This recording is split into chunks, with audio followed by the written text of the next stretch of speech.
All right, guys. So now we're going to be talking about scaling. And the first thing I want to do is talk about scaling up, which is increasing your budgets and monitoring your ROI. Now, the important thing to note is that this applies to any ad type. This is just a solid business metric to follow and not necessarily particular to, say, a PPE ad or a click to website ad. We use this across the board. So, what we want to talk about is increasing based off of metrics of ROI.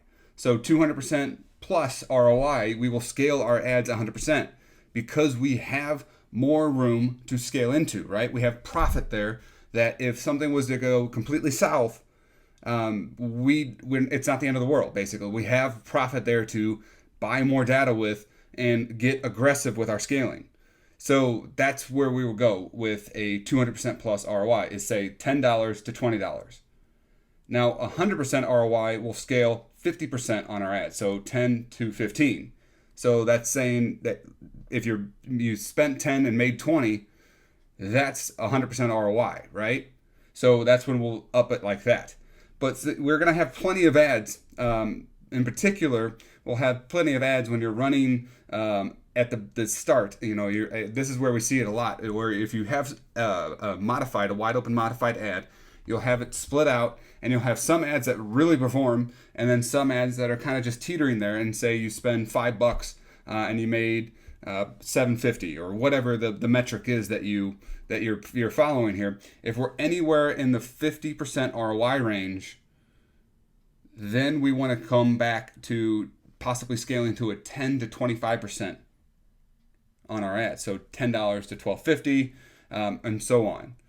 This is because there's not a lot of room there. We want to go up if we can go, but there's not a lot of room there. Anything less than 50% ROI remains at current levels because there is no room for us to scale into. And again, this is a goal for all ad types. The important thing when you're scaling, a lot of people don't do this, is monitoring your ROI after you scale and compare it to the prior ad set level as far as your budget. So what we do is you track over a 3 to 4 day period. So think of it this way.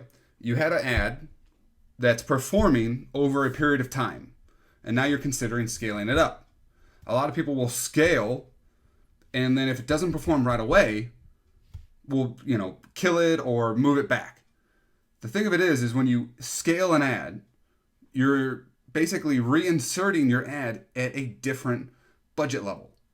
You have a certain amount of traffic that Facebook, especially if you're optimizing for conversions, that they have a little bit more money to spend and give you a little bit more traffic. That traffic's going to be a little different because now they can play around with the cost for conversion on their optimization side. So if you don't give them time to re-optimize, because you give them time to optimize at the forefront, and that's why you're scaling. So now you need to scale and give them more time to optimize. So we like to look at a 3 to 4 day period. So you have to be comfortable spending that money when you're scaling, and take that in consideration when you do. So if the ROI dips from your scale level after the 3 to 4 day period, then consider moving back to the prior ad set level for your budget.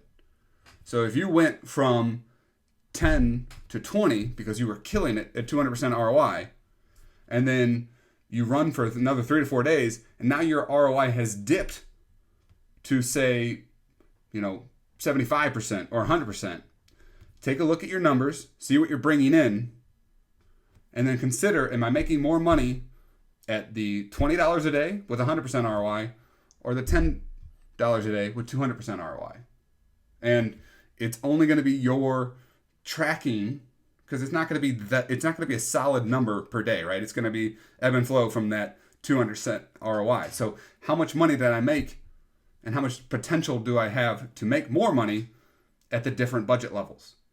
Because, guys, this is just one of the scaling types. We want to go ahead and do another one in the next video where we'll scale out, and we'll have it at those lower levels, which for a lot of ad sets, and I talked about this in a prior video, will perform better at the $10 to $20 range.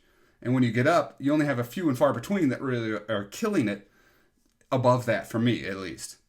So a lot of these things are just about finding those sweet spots and letting it run there at that level And the beauty of it, guys, is that your model at this point, especially if you're on Shopify, is not about the campaign style run anymore, right? If you want to be as aggressive as possible, but you want to maintain your ROI. You know, the t-shirt world is all about that 7-day spread where you had to just push it as hard as you could for the 7 days to sell as many as you could because your profit got better per item. That's not necessarily the case if you're selling items on Shopify. It could be, but it's a much longer term strategy. So we want to find that sweet spot. We want to maintain it. And then we want to go aggressively out in the next video. Okay? So that's it for this one. Monitor your ROI. Make sure that you understand the different levels when you're scaling it and understand that you have to spend that 3 to 4 days to make sure they re-optimize. Take a look back in that window and then apply. Okay, did I make the right choice? If I didn't, that's okay. Let's move it back. If I did and the ROI has maintained or gotten better, maybe I'll scale it up again and see if I can find that sweet spot. So that's what we're looking for. And I hope that makes sense for you. Let's talk about scaling out in the next video. Take care.